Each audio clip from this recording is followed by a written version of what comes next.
Hi friends, நான் எப்படி இருக்கீங்க? இன்றைக்கி நம்ம வாழைக்காய் வறுவல் எப்படி பண்ணுறதுன்னு பார்க்கலாம்.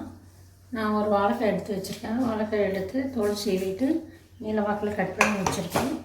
ஒரு பெரிய சைஸ் வெங்காயம் பொடியாக கட் பண்ணி வச்சுருக்கேன். ஒரு மீடியம் சைஸ் தக்காளி பொடியாக எடுத்து வச்சுருக்கேன். வாங்க இப்போ நம்ம இதை எப்படி பண்ணுறதுன்னு பார்க்கலாம். பேன் வச்சுருக்கேன். அதில்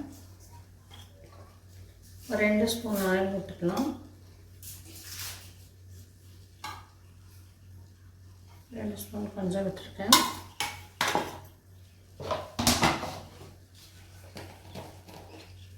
ஆயில் சூடாகட்டும். இதில் 1 டீஸ்பூன் சோம்பு போட்டுக்கலாம். லோ ஃப்ளேமில் வச்சுருக்கேன். சீரகப்பொடி 1 ஸ்பூனு,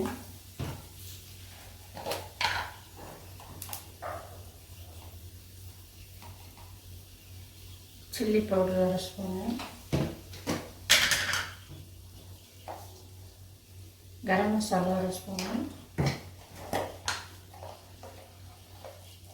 தனி மிளகாய் தூள் காரத்துக்கு உங்களுக்கு தேவையான அளவு போட்டுக்கோங்க. மஞ்சள் தூள் 1 ஸ்பூனு எல்லாம் போட்டு நல்லா கலந்து விட்டுக்கலாம்.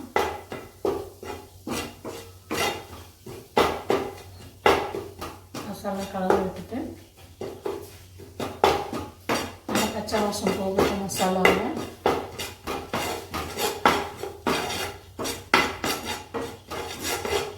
மசாலா கலந்தது நம்ம கட் பண்ணி வச்சுருக்கிற வெங்காயத்தில் போட்டுக்கலாம்.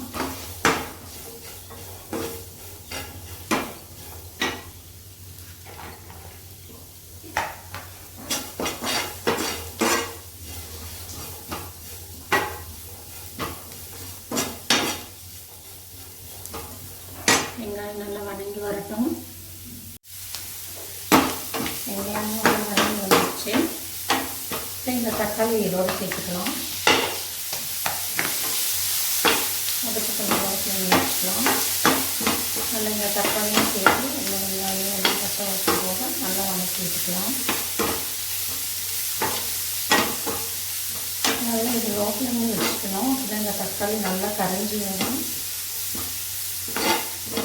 அடி பிடிக்காமல் கரைஞ்சி வரட்டும்.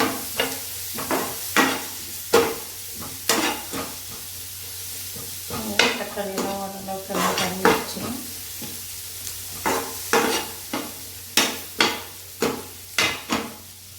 வெங்காயம் நான் ரொம்ப பொடியாக கட் பண்ணலை. ஏன்னா ரொம்ப பொடியாக பண்ணும்போது வெங்காயம் ஃபுல்லாக நமக்கு இருக்க ஆனியன் ஃபுல்லாக இதாகிடும். ஓரளவுக்கு தான் பொடியாக கட் பண்ணியிருக்கேன். அப்போ தான் டேஸ்ட்டாக இருக்கும். நம்ம வறுவல் சாப்பிடும்போது கொஞ்சம் நல்லா இருக்கும். இது கிரேவி பதத்தில் தான் அப்படி பண்ணுறேன் நான்.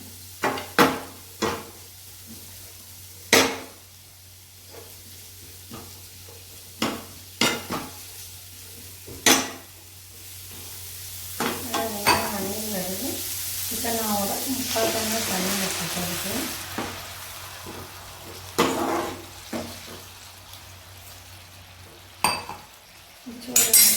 வச்சிடலாம். நல்லா வேகட்டும். மசாலா எல்லாம் பச்சை வாசம் போக அது எல்லாமே வேகட்டும். இப்போ இது நல்லா மசாலா வாசம் நல்லா போட்டு பச்சை வாசம்லாம் போக நல்லா வேகிட்டு நம்ம இதுக்கு தேவையானது ஊற்றிக்கலாம்.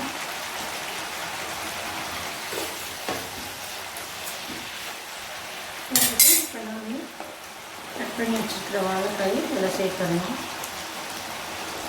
வாழைக்காய் வந்து நிறைய நேரம் வேகக்கூடாது. வெங்காயம் எல்லாம் உடஞ்சிடும். நம்ம போட்டுக்கிற அளவு தண்ணி இதுக்கு போதும்.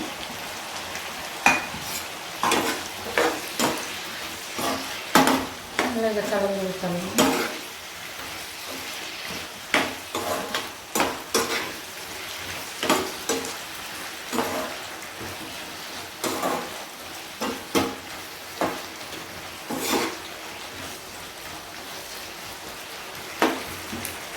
கலந்து விட்டு மூடி வச்சிடலாம் ஒரு 10 நிமிஷம்.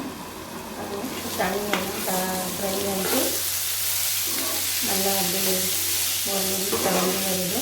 நல்லா வரும். நல்லா கலந்தோம்.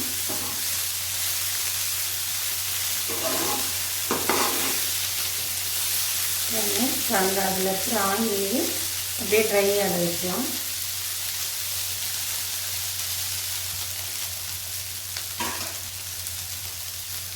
நல்லா சுத்தமாக தண்ணி இல்லாமல் ட்ரை ஆகிடுச்சு.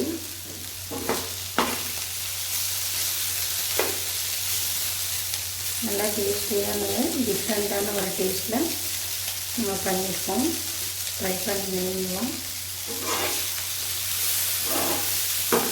நல்லா தவாவில் ஒட்டாமல் இன்னைக்கு இருக்குது. நம்ம ஒரு 10 மினிட்ஸ் இருக்கட்டும். நம்ம சுவையான வாழைக்காய் வறுவல் ரெடி ஆகிடுச்சு. நீங்களும் ட்ரை பண்ணி பாருங்கள். சாப்பிட்டு பார்த்துட்டு கமெண்ட்டில் சொல்லுங்கள் எப்படி இருக்குன்ட்டு. ஓகே ஃப்ரெண்ட்ஸ், நெக்ஸ்ட் வீடியோவில் பார்க்கலாம்.